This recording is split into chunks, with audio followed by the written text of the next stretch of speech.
नमस्कार दोस्तों, मैं सोनू वर्मा आपके अपने यूट्यूब चैनल मिफ्टी लेटेस्ट स्टडी से आपका बहुत बहुत स्वागत करता हूं। आज हम लोग भारतीय संविधान के टॉप क्वेश्चन को देखेंगे जिनके परीक्षा में आने की बहुत ज़्यादा संभावना है। ये सारे के सारे क्वेश्चन प्रीवियस ईयर के क्वेश्चन हैं, इसलिए यह वीडियो और भी ज़्यादा इम्पोर्टेंट हो जाता है।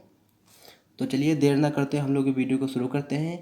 अगर आप लोगों को ये वीडियो पसंद आए तो इसे लाइक करें और मेरे चैनल को सब्सक्राइब करें। हम लोगों का पहला क्वेश्चन है, संविधान का पारिभाषिक शब्द क्या है? सामाजिक राजनीतिक दस्तावेज। 1919 के अधिनियम के विरोध में क्या मांग की गई? संविधान सभा की मांग की गई। किस सर्वदलीय सम्मेलन में संविधान सभा की मांग की गई? फरवरी 1923 में दिल्ली में। बम्बई सर्वदलीय सम्मेलन की अध्यक्षता किसने की? मोतीलाल नेहरू ने। 1940 में संविधान सभा की मांग को किसने मूर्त रूप प्रदान किया? पंडित नेहरू ने। 1942 की किस योजना को ब्रिटेन ने स्पष्टतया स्वीकार किया? क्रिप्स योजना को। कैबिनेट मिशन ने संविधान सभा में कुल कितने सदस्यों का प्रस्ताव रखा? 389 सदस्यों का। 389 सदस्यों में प्रांतों से कितने सदस्य आने का प्रस्ताव था? 296। संविधान सभा में 93 सदस्य कहाँ से आने का प्रस्ताव था? भारतीय रियासतों से। एक सदस्य का निर्वाचन कितनी जनसंख्या पर आधारित था? 10 लाख। यहाँ पे टाइपिंग मिस्टेक हो गई है, एस सदस्य की जगह एक सदस्य होगा। एक सदस्य का निर्वाचन कितनी जनसंख्या पर आधारित था? 10 लाख। संविधान सभा की पहली बैठक कब हुई? 9 दिसंबर 1946 को। संविधान सभा द्वारा 9 दिसंबर 1946 को किसे अस्थायी अध्यक्ष बनाया गया? डॉक्टर सच्चिदानंद सिन्हा को।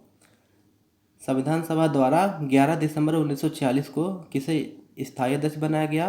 डॉक्टर राजेंद्र प्रसाद को। स्थायी अध्यक्ष डॉक्टर राजेंद्र प्रसाद और अस्थायी अध्यक्ष सच्चिदानंद सिन्हा।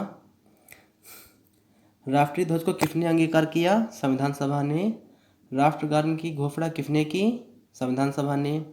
संविधान कब बनकर तैयार हुआ? 2 वर्ष 11 महीने 18 दिन। नेहरू जी ने ऐतिहासिक उद्देश्य प्रस्ताव कब पेश किया? 13 दिसंबर 1946 को। संविधान सभा ने उद्देश्य प्रस्ताव को कब स्वीकार किया? 22 जनवरी 1945। संविधान सभा का पहला वाचन कब पूरा हुआ? 17 अक्टूबर 1949। संविधान सभा का दूसरा वाचन कब पूरा हुआ? 16 नवंबर 1949। जवाहरलाल नेहरू तथा उनके 11 सहयोगियों ने कब अंतरिम सरकार का गठन किया? 2 सितंबर 1946 को। अब हम लोग देखेंगे कि अंतरिम सरकार में जब गठन हुआ था उस समय किसको कौन सा पद दिया गया था। खाद्य एवं कृषि विभाग डॉक्टर राजेंद्र प्रसाद को दिया गया। गृह सूचना एवं प्रसारण विभाग सरदार वल्लभ भाई पटेल को दिया गया। राष्ट्रमंडल तथा विदेशी मामलों का मंत्रालय जवाहरलाल नेहरू को बनाया गया। श्रम मंत्री जगजीवन राम को बनाया गया। वित्त मंत्री लियाकत अली खान को बनाया गया। रक्षा मंत्रालय बलदेव सिंह को बनाया गया और शिक्षा मंत्रालय श्री राजा गोपालाचारी को बनाया गया।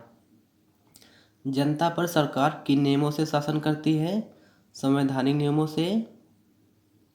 1976 में 42वें संविधान संशोधन के माध्यम से कौन सी व्यवस्था जोड़ी गई? पंथ निरपेक्ष राज्य। अभी तक प्रस्तावना में कितनी बार संशोधन हुआ है? एक बार। भारतीय संविधान में राजनीतिक लोकतंत्र का रूप कैसा है? प्रतिनिधिक। जनता द्वारा जनता के लिए जनता का शासन किसकी विशेषता है? भारतीय संविधान की। संविधान के तहत संविधान के कितने प्रावधान 1935 के अधिनियम से लिए गए हैं? 2/3। अमेरिका के संविधान में कितने अनुच्छेद हैं? 7। कनाडा के संविधान में कितने अनुच्छेद हैं? 147। 42वें संविधान संशोधन द्वारा भारतीय संविधान में कितने नए अनुच्छेद जोड़े गए? 11।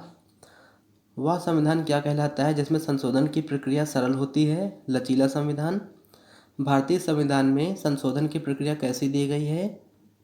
कठोरता और लचीलेपन का मिश्रण। कार्यपालिका कब तक अपने पद पर रह सकती है? विधायिका का विश्वास प्राप्त होने तक। नाम मात्र का कार्यपालिका प्रमुख कौन होता है? राष्ट्रपति। वास्तविक शक्तियाँ किसके पास होती है? मंत्रिमंडल के पास। मंत्रिमंडल सामूहिक रूप से किसके प्रति उत्तरदायी होती है? लोकसभा के प्रति। ऐसे कौन से अधिकार हैं जिन्हें राज्य तथा केंद्र सरकार के विरुद्ध लागू किया जा सकता है? मौलिक अधिकार। अनुच्छेद 31 के तहत संपत्ति के मौलिक अधिकार को कब समाप्त कर दिया गया? 1978 में। संपत्ति के मौलिक अधिकार की समाप्ति संविधान के 44वें संशोधन अधिनियम की किस धारा के अंतर्गत की गई? धारा 6 के अंतर्गत। लोकसभा व विधानसभा और पंचायत के चुनाव में वोट देने की आयु कितनी होनी चाहिए? 18 वर्ष। मूल संविधान में मतदान की आयु कितनी निश्चित की गई? 21 वर्ष। भारत में केंद्र और राज्य दोनों के लिए कैसा संविधान है? एकल संविधान। संघ सरकार और राज्य सरकार दोनों के पृथक पृथक संविधान किस देश में है? अमेरिका में। भारतीय संविधान का स्वरूप कैसा है? संरचना में संघात्मक। भारतीय संविधान का अभिभावक कौन है? सर्वोच्च न्यायालय।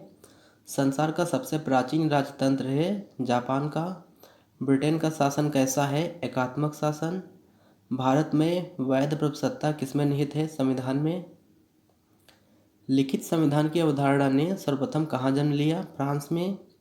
संविधान सभा के अल्पसंख्यक नेपाली वर्ग के कितने प्रतिनिधि थे? 7। संविधान सभा के अल्पसंख्यक सिख वर्ग के कितने प्रतिनिधि थे? 5। प्रस्तावना संविधान की क्या कहलाती है? आत्मा। 1976 के किस संशोधन द्वारा प्रस्तावना में समाजवादी, पंथनिरपेक्ष तथा अखंडता शब्द जोड़े गए? 42वें संविधान संशोधन के द्वारा। संविधान निर्माण के समय कितनी अनुसूचियाँ थीं? 8। अब हम लोग अनुसूचियों को देखेंगे कि कौन सी अनुसूची में क्या बताया गया है। प्रथम अनुसूची में इसमें संघ और राज्यों के उल्लेख के बारे में बताया गया है। दूसरी अनुसूची में वेतन भत्ते और पेंशन के बारे में बताया गया है। तीसरी अनुसूची में शपथ संबंधी उल्लेख। चौथी अनुसूची में राज्यसभा की सीटों का उल्लेख। पांचवी अनुसूची में अनुसूचित जाति और अनुसूचित जनजाति का उल्लेख। छठी अनुसूची में असम, त्रिपुरा, मेघालय, मिजोरम के जनजातीय बंटवारे के बारे में बताया गया है। सातवीं अनुसूची में केंद्र और राज्यों के बीच शक्ति का बंटवारा बताया गया है। आठवीं अनुसूची में 22 भाषाओं का उल्लेख है। नवीं अनुसूची भूमि सुधार संबंधित। 10वीं अनुसूची दल बदल से संबंधित। 11वीं अनुसूची पंचायती राज से संबंधित और 12वीं अनुसूची नगर निकाय से संबंधित। 7वीं अनुसूची के अंतर्गत कितनी सूचियाँ दी गई हैं? 3 सूची, संघ सूची, राज्य सूची और समवर्ती सूची। संविधान की 8वीं अनुसूची में मूल रूप से कितनी भाषा थी? 14। सिंधी भाषा को कब जोड़ा गया? 1967 में। नेपाली, मणिपुरी और कोंकणी भाषा को कब जोड़ा गया? 1992 में। बोडो, डोगरी, मैथिली, संथाली भाषा को कब जोड़ा गया? 2004 में। संविधान में 9वीं अनुसूची कब जोड़ी गई? प्रथम संविधान संशोधन 1951 में। 10वीं अनुसूची में किसका उल्लेख किया गया है? दल बदल से संबंधित प्रावधानों का। 11वीं अनुसूची में कितने विषय हैं? 29। 12वीं अनुसूची में कितने विषय हैं? 18। तो दोस्तों यहाँ पर ये वीडियो समाप्त होता है। अगर आप लोगों को ये वीडियो पसंद आया हो तो इसे लाइक करें और मेरे चैनल को सब्सक्राइब करें। Thank you.